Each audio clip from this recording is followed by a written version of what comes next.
आपके वजीर आजम prime minister Imran Khan ने काफी क्लियरली कहा है कि इंडिया के साथ कोई बातचीत नहीं हो सकती है जब तक आर्टिकल 370 और 2019 के जो मूव्स इंडिया ने किए हैं जम्मू कश्मीर पे, उन पे कोई रिवर्सल ना। Are we close to, let's say, क्या हम बातचीत फिर से करने के करीब भी हैं? You don't mind my saying it, लेकिन एक चीज जरूर है कि जिस तरह के बयान पाकिस्तान की तरफ से आ रहे हैं, आपके प्राइम मिनिस्टर ने जिस तरह के शब्द अल्फाज यूज किए हैं इंडियन प्राइम मिनिस्टर के लिए, ये इंडियन प्राइम मिनिस्टर के लिए हैं, ना कि एक पर्सनालिटी के लिए, अभी मुझे नहीं लगता कि पॉलिटिकल लेवल पे किसी तरह की बातचीत की पहल हो रही है।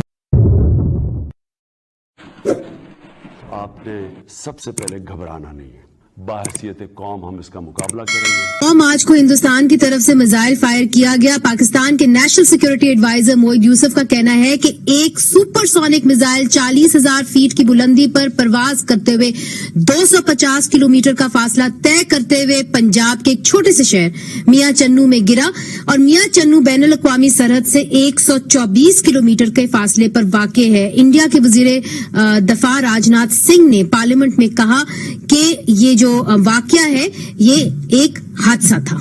पाकिस्तान के वजीर खारजा शाह महमूद कुरैशी ने भारतीय वजाहत को मुस्तरद कर दिया, और वो पाकिस्तान फौज की तरफ से भी कोर कमांडर कॉन्फ्रेंस में कल इस वाकये पर तशवीश का इजहार किया गया और कहा गया कि इससे खित्ते के अमन को नुकसान पहुंच सकता है।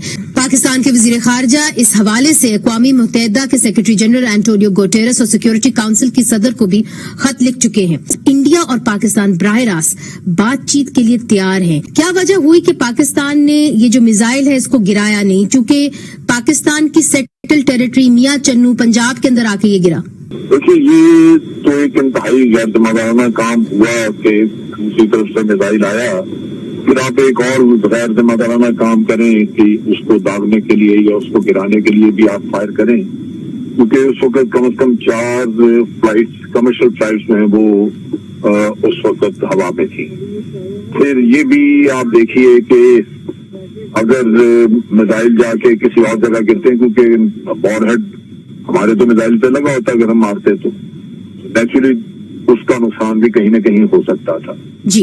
और फिर ये कि ये चीजें जो हैं, जब एक दफा एक्सचेंज ऑफ वेपन्स हो जाता, एक्सचेंज ऑफ मिसाइल हो जाता, तो फिर तो एक जंग शुरू हो जाती।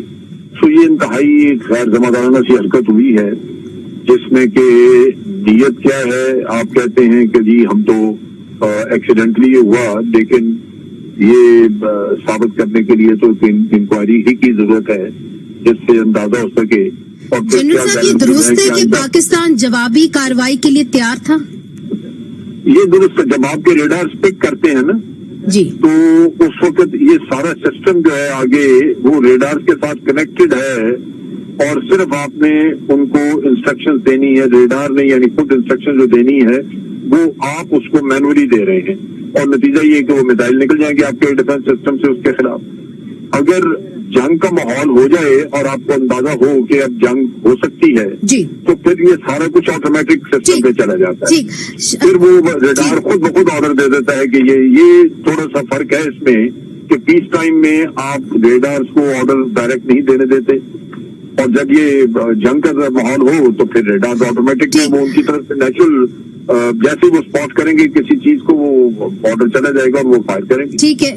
रिस्ट्रेंट का मुजाहरा किया, और इस दफा ही नहीं किया। अभी रिसेंटली आपको याद होगा कि एक सबमरीन का भी इंसिडेंट हुआ था, बिल्कुल, उसमें भी हमने रिस्ट्रेंट शो किया। तक ये मिसाइल का ताल्लुक है, और ये सुपरसोनिक मिसाइल है, ब्रह्मोस इसके नाम है, तो इसकी रेंज है कोई 340 से लेके 400 किलोमीटर तक, और हमारे उसमें इनसाइड आर टेरिटरी गिरी। जैसे मुश्तरका तहकीकात यानी जॉइंट प्रोब होना चाहिए। Is India likely to accept that? I don't think so at all. I think जो आपने सुना था, इंडिया के जो डिफेंस मिनिस्टर हैं, रक्षा मंत्री राजनाथ सिंह ने कहा था कि एक तहकीकात ऑलरेडी हो रही है, एक कमीशन ऑफ इंक्वायरी बिठाई गई है, और हाईएस्ट लेवल पे ये बहुत सीरियसली लिया जा रहा है। मुझे नहीं लगता है कि दो राय हैं यहाँ भारत में कि ये एक बहुत सीरियस इंसिडेंट है, और इसमें एस्केलेशन का भी बहुत डेंजर था, लेकिन ये अवर्ट हुआ है, और हालांकि कोई इसमें कैजुअलिटीज, इंजरीज थैंक गॉड नहीं हुए हैं, इंडियन गवर्नमेंट ने अपने तरफ से इस पे काफी हाई लेवल इंक्वायरी भी इन्होंने अनाउंस की है, बट आई डोंट थिंक कि जॉइंट प्रोब इस वक्त ऐसा कोई आइडिया है। हमें बिल्कुल ये जॉइंट प्रोब जो है, मैं समझता हूं कि जॉइंट प्रोब बहुत जरूरी है, क्योंकि ये मिसाइल जो है ये हमारे खित्ते में आके गिरा है। After all we are directly concerned and involved in the whole thing, क्योंकि हम तो इससे डायरेक्टली इफेक्ट हुए हैं।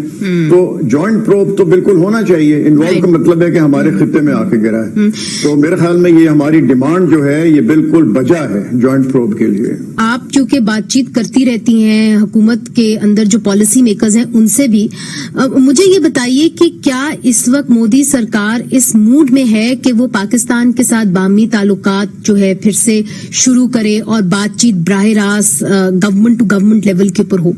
देखिए, इसमें काफी चीजें हैं। एक तो है क्या अभी टॉक्स की कोई गुंजाइश है? तो आपके वजीर आजम प्राइम मिनिस्टर इमरान खान ने काफी क्लियरली कहा है कि इंडिया के साथ कोई बातचीत नहीं हो सकती है जब तक आर्टिकल 370 और 2019 के जो मूव्स इंडिया ने किए हैं जम्मू कश्मीर पे, उन पे कोई रिवर्सल ना।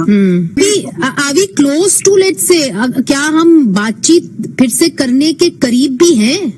I hope you don't mind my saying it, लेकिन एक चीज जरूर है कि जिस तरह के बयान पाकिस्तान की तरफ से आ रहे हैं, आपके प्राइम मिनिस्टर ने जिस तरह के शब्द अल्फाज यूज किए हैं इंडियन प्राइम मिनिस्टर के लिए, ये इंडियन प्राइम मिनिस्टर के लिए हैं, ना कि एक पर्सनालिटी के लिए।